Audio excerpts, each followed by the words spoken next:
नमस्कार, श्रीमती मोहरी देवी तापड़िया कन्या महाविद्यालय के यूट्यूब चैनल में आपका हार्दिक स्वागत है। मेरा नाम है जितेंद्र प्रजापत और आज हम बीए पार्ट 2 के अंदर एक नया सब्जेक्ट शुरू करने जा रहे हैं जिसका नाम है सी लैंग्वेज। क्या नाम है उसका? सी लैंग्वेज। इसके अंदर दो चीजें हैं, एक तो है सी जो हम पूरे टाइम पढ़ेंगे इसको कि क्या होती है सी, पर सेकंड इसके अंदर नाम है लैंग्वेज। लैंग्वेज भाषा। क्या होती है भाषा? भाषा कहते हैं कि वो चीज होती है जो एक दूसरे को, अगर मैं किसी व्यक्ति को कुछ बात कहना चाहता हूं तो एक्सप्रेशन का एक माध्यम है, किसी को एक चीज दूसरे को कहने के लिए, संप्रेषण करने के लिए एक माध्यम है। जैसे मैं आपको अभी कुछ बोल रहा हूं, ये भाषा है, ये हिंदी भाषा में बोल रहा हूं और आपको वो चीज समझ में आ रही है, ये क्या हुआ? एक भाषा, एक माध्यम है। अब अपन बात करते हैं कि अगर मैं चाइना में चला जाऊं या फिर चाइनीज व्यक्ति इस वीडियो को देख रहा हो तो उसको तो कुछ समझ में नहीं आएगा। जब मैं चाइना में जा रहा हूं तो सामने वाले को चाइनीज आ रही है, मुझे आ रही है कुछ और लैंग्वेज जैसे हिंदी या इंग्लिश आ रही है, तो मैं बोलता हूं हेलो नमस्कार, उसको समझ में नहीं आ रहा, वो बोलेगा चिंग हाहू, पता नहीं कुछ और बोलेगा। तो फिर मुझे क्या करना पड़ेगा? एक ऐसे व्यक्ति को बुलाना पड़ेगा जिसको चाइनीज भी आती हो, जिसको हिंदी या इंग्लिश भी आती हो, तो उसे हम क्या कहते हैं? द्विभाषा कहते हैं, या फिर हम कहते हैं कि ट्रांसलेटर कहते हैं। तो जब वो ट्रांसलेटर हमारे पास आएगा तो वो क्या करेगा? जब वो चाइनीज में कुछ बोलेगा तो मुझे हिंदी या इंग्लिश में बताएगा, जब मैं हिंदी या इंग्लिश में कुछ बोलूंगा तो उसको चाइनीज में बताएगा, तो उसे हम क्या कहते हैं? ट्रांसलेटर। अब क्या हो गया? फिर इंटरप्रेटर कह सकते हैं उसको, वो इंटरप्रेट कर रहा हमारी चीजों को। अब क्या हुआ कि जब हम कंप्यूटर की बात करते हैं तो हमने पिछली क्लास में, जब आपने फर्स्ट ईयर में पढ़ा होगा कि किस प्रकार से कंप्यूटर सिर्फ 0 या 1 समझता है।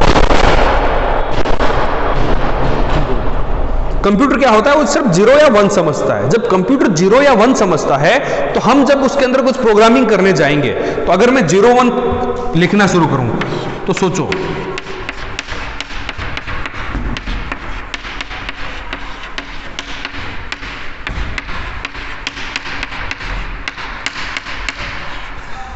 ये मैंने लिख के रख दिया आपके सामने, ये एक डेफिनेटली एक प्रोग्रामिंग कोड हो सकता है, परंतु आपको तो कुछ समझ में नहीं आ रहा। तो ह्यूमन को ये चीज समझने में बहुत मुश्किल होती है। क्या होती है? बहुत परेशानियां होती है। तो जब कंप्यूटर बना था तो क्या करते थे वैज्ञानिक? इतना बड़ा कोड, हर एक चीज के लिए 0101 का प्रयोग करते हुए कंप्यूटर को इंस्ट्रक्शंस दिया जाता है। परंतु कहते हैं ना कि जो आवश्यकता होती है वही आविष्कार की जननी होती है।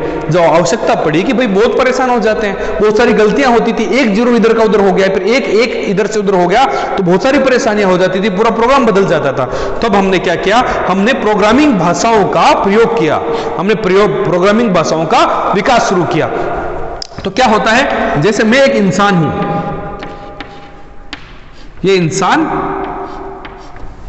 ठीक है, इसको इंग्लिश भाषा आती है, ठीक है। एक यहां पर एक सिस्टम है जो कि सिर्फ 0 या 1 समझता है। इसको क्या 0 या 1 समझ में आती है? इसको आती है इंग्लिश समझ में। अब हमें क्या चाहिए कि जैसे मुझे ट्रांसलेटर चाहिए था चाइना के अंदर, तो यहां पर 3 चीजें होती है, असेंबलर, कंपाइलर और इंटरप्रेटर। ठीक है, ये मुझे 3 चीजें हैं जो कि द्विभाषा का काम करेगी। ये मैं इसको कुछ बोलूंगा तो ये इसके पास चला जाएगा, इसको मैं यहां पर बोलूंगा तो इसके पास आ जाएगा। परंतु एक चीज सोचो, जब भी आप कुछ काम करते हो तो उसका कोई तरीका होता है ना कि भाई इस तरीके से काम करना तभी चीजें होगी। अगर मुझे कुछ बोलना आता है और मैं कुछ भी बोलते जा रहा हूं ऐसे, तो कुछ समझ में नहीं आएगा। तो मुझे एक तरीके से बोलना पड़ेगा। जैसे एक भाषण का भी एक तरीका होता है, एक क्लास लेने का तरीका होता है, आप अपने दोस्त से बात करते हो उसका एक तरीका होता है, जब आप फोन उठाते हो हेलो बोलते हो उसका भी एक तरीका होता है। तो उस तरीकों को डिफाइन करने के लिए हमारे पास आती है प्रोग्रामिंग लैंग्वेजेस, प्रोग्रामिंग भाषाएं, जिसके अंदर एक सेट ऑफ रूल्स है कि भाई हाँ ठीक है आप इंग्लिश में लिख देना उसके अंदर, परंतु लिखो इस तरीके से कि हर जगह वो चीज समान हो। जैसे अगर मैं आउटपुट के लिए अगर मैं बात करता हूं, मैं आउटपुट को आउटपुट कहता हूं, कोई इसको कहेगा कि मॉनिटर पर, मॉनिटर पार्ट, भाई वो काम जो मॉनिटर पर जा रहा है, या फिर मैं कहूंगी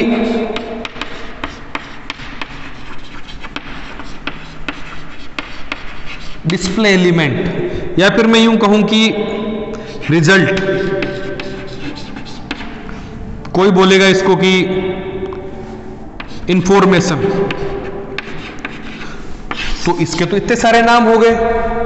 हो सकता है अलग अलग लैंग्वेज में अलग अलग टाइप से बोली जाए, जैसे मैं परिणाम बोल सकता हूं इसको मैं हिंदी के अंदर।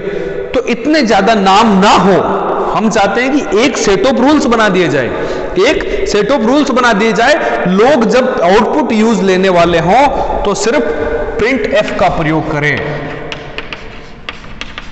प्रिंट एफ का प्रयोग करें। ये सारे नाम लिखने की जरूरत नहीं है, सिर्फ प्रिंट एफ का प्रयोग करें। तो क्या होगा कि अगर सोचो किसी व्यक्ति ने एक प्रोग्राम जो है वो अमेरिका में बनाया हो, जर्मनी में बनाया हो, लंदन में बनाया हो, अगर वो प्रोग्राम मेरे पास आता है और मुझे उस भाषा की जानकारी है, मुझे ये पता है कि वो प्रिंट एफ को आउटपुट को क्या लिखते हैं, परिणाम को क्या लिखते हैं, तो मैं समझ पाऊंगा कि ये क्या काम कहना चाह रहा है।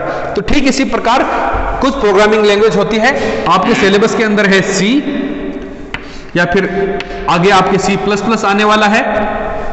इसके अलावा पाइथन हो गया, रूबी हो गया, जावा हो गई, एंड्रॉइड जो है उसके अंदर भी एक प्रोग्रामिंग लैंग्वेज है, या फिर मैं जावा स्क्रिप्ट की बात करूं, ASP.NET की बात करूं, या फिर मैं PHP की बात करूं। बहुत सारी प्रोग्रामिंग लैंग्वेज है जो अलग अलग तरीके से आपको समझाती है कि किस प्रकार से आप सिस्टम के अंदर इंटरेक्ट कर सकते हैं। अब सोच के देखो कि आपके पास ये सारा माहौल बन गया। अब क्या होता है कि जैसे आपको सम प्रिंट कराना है, 1+1 को ऐड करना है, तो आप एक तरीके का प्रोग्राम लिखते हो। जब प्रोग्राम लिखते हो, जैसे हमने सी में प्रोग्राम लिखा, तो सी में जब प्रोग्राम लिखा तो ये सी वाला कंपाइल होगा। वो प्रोग्राम कंपाइलर क्या करेगा, उसको इस प्रकार की लैंग्वेज में कन्वर्ट करेगा कि उसको कंप्यूटर समझ सकता है। तो ये यहां पर जाएगा इसके पास जाएगा तो बोलेगा 1+1, जो कि 0 1 में जाएगा। यहां पर हमने इंग्लिश में लिखा सी लैंग्वेज की सहायता से, फिर वो कंपाइल होगा, कंपाइल होते ही वो जो कोड है वो कन्वर्ट हो जाएगा ऐसी भाषा में जो कंप्यूटर समझ सकता है। ये बोलेगा 2, और अपने पास आउटपुट आ जाएगा 2, कि 1+1 2 होता है। तो यहां हमने क्या देखा कि जो कंपाइलर है वो बहुत इंपॉर्टेंट है। असेंबलर क्या होता है या फिर इंटरप्रेटर क्या होता है, आपने फर्स्ट ईयर में जरूर पढ़ा होगा। तो ये देखा आपने कि इसको इंग्लिश आती है, इसने इंग्लिश में एक प्रोग्राम लिखा जो कि आगे गया और उसको कंपाइलर के अंदर ऐसी भाषा में कन्वर्ट हो गया जो हर कोई कंप्यूटर इसको समझ सकता है। अब अपन बात करते हैं कि जो प्रोग्रामिंग लैंग्वेजेस होती है वो बहुत टाइप की होती है। जैसे मशीन लेवल हो गई, लो लेवल लैंग्वेज हो गई। जैसे मशीन